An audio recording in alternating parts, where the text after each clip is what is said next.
It's a quick video about how to parse multiple documents from a single YAML multidoc stream. What do I mean by that? Somebody wants me to go to Taco Bell already. So here you can see this. We talked about this before. I did another video on why you have to be careful of these things. This is a multiple document stream. And it's not completely intuitive. Some of you may try to parse this and you just do the unmarshal thing without doing this. So the first thing to take away from this is we want to get more than one document at a time. So let me see here if I can show you what I'm talking about. Kind of lost here. Okay, so parse. Here's how you do it. Okay, so if you want to parse, this is an RTBXRob/YAML, by the way. I'm about ready to commit it. It's not ready yet, but so parses a multidoc YAML into Robert slice of rooted YAML nodes, and we'll talk about the value of YAML node later. But you'll notice rather than just unmarshaling it, we are pulling it using a decode. Now this code is not finished, and I'm going to actually finish it here because I want to show the problem. Now ultimately this is going to return nodes to do all the rest because we're going to return a slice of top level document node references that look like this. So when they come out, they're going to be, we want the kind to be a document, and we want it doesn't have a value, and then in this case there's one specific thing. Now what does that match with? That pairs with this first document here, right here, right? So that would be all of that right there, right? And we could dump this. So that is the document node. That's the parent. And then the first item of content within there, and this is something we go into when we're diving into what if you want to know about that, you have to read about YAML.node. But then we're going to jump into, we got our decoder in there. Okay, so where's our test code? Did I lose my test code? It looks like I did, yeah.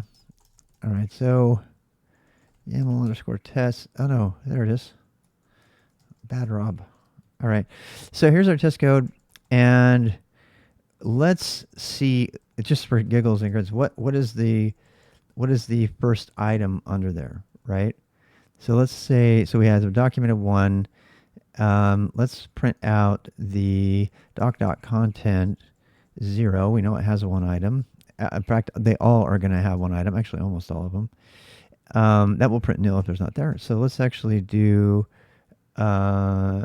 child. Let's see, how about content 0 dot kind. And we'll just do that just for now.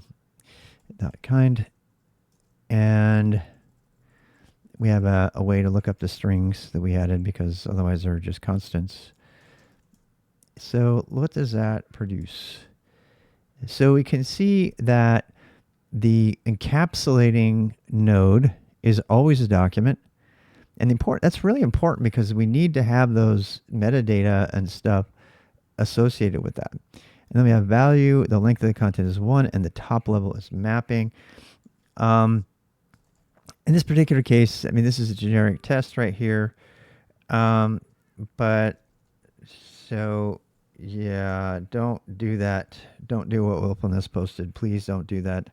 It's a really bad mistake. It's really, really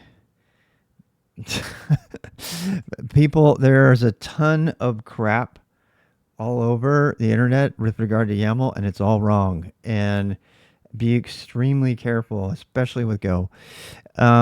So by parsing this node, and I mean, I'm not, thank you for contributing, but all right, so nodes.kinds, we see that we got the mapping right. Now, if I wanted to, we can dump out the first value. So let's try that. Let's do doc.content 0 dot content. This is, I'm just kind of jumping right in. I happen to know that a mapping, the first item of a mapping is is the value, right? So content 0 dot content 0 dot value. And these are leaps. These are leaps in the node tree. That will be a value. So we should see a value there. So we see that its value is a string, and the string's value is title. But we don't have the values and everything. These are all the other things. This is actually a scalar, and that is the inferred tag from that. If we look at number 1, you can probably guess what it's going to be. We're going to have to delete all of this out of our test, though, because the whole point of this video is dealing with multiple documents, and this is very specific to that document. So here we see the value for the first scalar, which is also a node. The scalar key is a node. And by the way, you can have non-string keys in YAML. People assume they're strings all the time. That would be wrong. And I'm not creating a YAML parser. I'm fixing the one that exists. So content 1 value, string YAML 8 markup. Okay, that again, to look at the source data that we're pulling that from, here is that data right here, right? And so content 2 would be foo, content 3 would be bar, and then it would be the end. And then we have a new document. Well, how do I get this next document? You know, how do we continue to parse down here? This is the thing that really blows people away. They don't know how to do that. They don't know how to decode multiple documents in the same string. And the only way to do that, my friends, let me clean up my test a little bit. The only way to do that is with the decoder itself. And I'm going to show you what I mean by that right now. So by using the decoder here, we can call it multiple times, and every time you call it, it will parse the next document in the list. Okay, so we have this if error equals nil thing, right? And then we just added the one node. But what we really need to do is we need kind of a loop here, right? We need some kind of loop here that's gonna get us a new one every time, right? We don't know quite what's going to go in there yet, but we know that every time decode gets called, it's going to do a thing. Well, so here's the question. How do we know we're done? Right? How do we know we're done? Well, you could say, well, Mr. Rao, we could trap on error, right? Right now, if we have any error at all, we're done, right? But what if it's a parsing error? So the answer is that we actually have to check. So if we don't get a node at all, right? So if we decode, well, let me think here. So first of all, if we decode it into node and node turns out to be nil, that means something went wrong with the parsing, right? I happen to know from experience that can happen. This is a very weird case, right? Because we just assigned a thing here. But there are really rare cases where the node, after it passes through decode, will actually be nil. It'll be a nil pointer. So there's kind of a weird edge case here where you have to do if node equals nil, continue. And what that'll do is that'll send us, so if there was anything wrong parsing that, we're not done yet, right? We're not done decoding. There might be other stuff there to decode. And so the other thing we need to check for is what type of error is it? So if errors is error, if error equals error, io.eof, and we're going to go ahead and break. So there we go. We can go check for this. So this says if the error is an end of file error, then that's a nice happy error, and we're good to go. We can be done, right? But if it's anything else, if it's any other, this would be a parsing error, right? We want to return that. So that now covers us, and now we should get multiple documents in our test. So if we go over here to the test, then, we can go ahead and attempt to do this. But now we're getting panics for different reasons, right? The reason that panic is happening is because there is stuff in here that doesn't have a content. So for that, we have to get rid of that. That should get rid of our panic. Should anyway. Come on, Robbie. What's going on here? Let's see. Index. Oh, well, we can't check the length of a thing that doesn't exist. So that's the reason for that. Yeah. Okay. How's that one? That help us? No, it's still bad. Index out of range. What are we doing here? Example that goes. Yeah. So here we have node.kinds, doc value. What do we have? We have another null pointer here. Index out of range on line 141. Oh. That's because for some reason it didn't. Oh, whoopsie. Yeah, I should have returned here, or I should have returned early from that. That will present the panic. Okay, there we go. Line 14 found character that cannot start any token. Line 17. Let's see. One. This is another thing too, that the YAML errors that are produced are specific to the document. And so you don't know what document it was referring to. Since this is line 17, I'm guessing, I don't think it's the stream. Let's try. So 1, 2, 3, 4, 5, 6, 7. That would be, I know if I had line numbers on it, would be better, I know. Oh, right. I know what this is. Yep, there it is. I knew that. That's a Go problem. You see how I mixed up the spaces and the tabs in my sample? Yeah, you got to be really careful with that in Go. Because Go loves to replace things with tabs that are wrong. In that case, we made it wrong. So there we go. That parsed, that's what we expected. That was set list, by the way. And then set no list. Turn it back off. Try that shit in VS Code. Anyway, so I'm sorry for this forward. Value. We still want to see the length of content. Let's try that. This actually should not have been an error. That's why I was kind of confused. Length of node dot content. All right. Doc.content. All right. So we see that there's one item in the first item. Okay. So now we have a problem, right? Because now our test is only showing us the first document. It's not showing us all the documents. So we need to loop through these. So for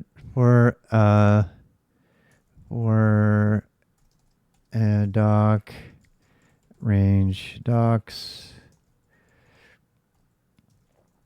and I'll put all this in here.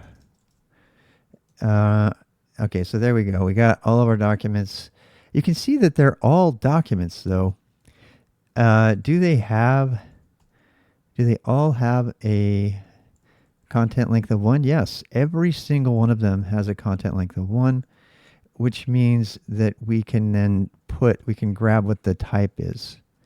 So we can do content 0. This means that every one of those documents has its own content, right? And we're going to report on what that is, what kind it is, which we can do. So we can say content 0.kind.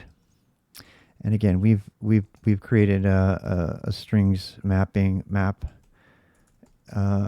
just to keep it so we can see what's up.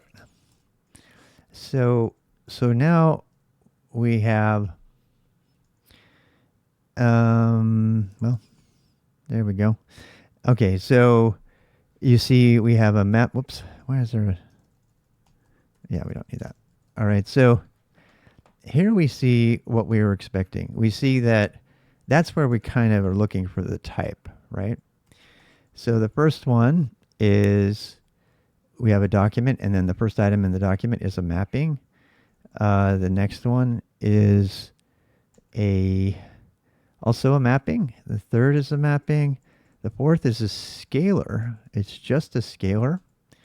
And I want to show you one of the errors, actually. And then this last one is a sequence, and this one is a mapping. Let me show you why that's an error, though. This is actually an error in the v3 library. Let's switch these two. Let's make this one be the last one. So as you can see, this is a scalar. I talked about that in another video. But this guy is broken. It's broken because it says it's a mapping. Check it. It says it's a mapping, and it shouldn't be. It should be a string. And the reason for that is because there's some kind of detection going on inside of the library that ignores the tag. And the thing that's really crazy about this is if you actually dump the tag for the type, let me show you. We'll dump the short tag for this. So we'll do short tag. We could do short tag or long tag. Node dot, let's see, doc.content 0 dot short tag. This just looks up the short tag. And you see this? This sees the short tag as a string, but I mean, it's even worse. Watch this. Long tag. This is supposed to be the YAML specification tag that goes with it. And this is totally wrong. I mean, it's totally wrong. The first item of the document is a mapping according to the YAML parser, but the short tag is defined to be a string, and its long tag is inferred to be a string, even though it says right there that it's a mapping. That is a bug. That is a legit 100% bug in the YAML v3 parser, and I don't know how to fix that. What that should have done, let me show you why this is a problem. Because if it had actually parsed it as a scalar the way it's supposed to do, then it would have produced a value, right? But the value is wrong. It's totally wrong. Because it's supposed to be this. I'm going to show you. So the value for a leaf node, in this case, should be the content of itself. So see how the value is empty? But look at the value for a scalar up here. Even the one that's on the same line as the divider. The value is I'm a valid scalar string. The value down here, according to the YAML specification, should have been a string that says I'm broken.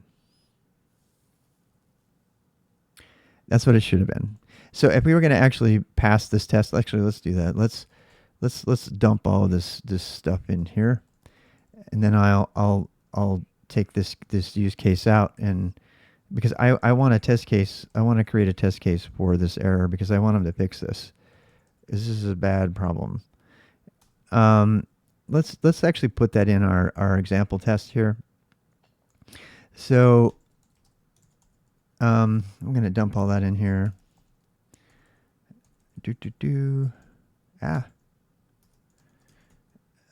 Okay, give me a second here. It's going to take just a bit. Output. All right, so let's do,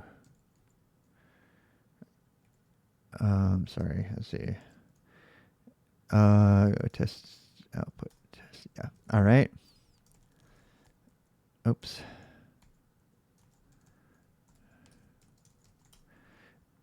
All right, now what is our test? Our test going to pass or fail? Yep, we're still, how come we're failing? Did I do something wrong? What am I missing here? The value output equals value. That's a lot of output. Normally I would do each one of those things as a separate output value, or I would write it, not use an example test for this, but we missed something up here. We missed the kind of, actually. Yeah, we missed kind document on the first line, I think. Yeah, we did. Kind document. That should pass. Nope, still not passing. Yeah, kind document.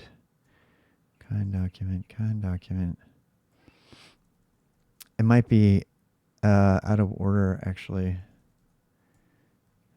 No. It wouldn't. That's ordered. It's an ordered list.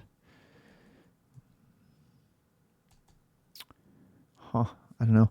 That's a lot of output. So, I mean, that's not the point of the video, how to write a good example-based test. I just wanted to summarize that for everybody. I'll go ahead and fix this test up on my own. But that's the state of things. The takeaway from this video is if you want to properly decode a YAML multidoc stream, then you have to call decode multiple times. And number one, you have to check for a nil value getting put into the node reference, which is weird, but it's an edge case. And two, you need to make sure to look for the error that is end of file, which is a happy, healthy error, and that's when you should break. That's how you know that you're done with incoming YAML data document streams.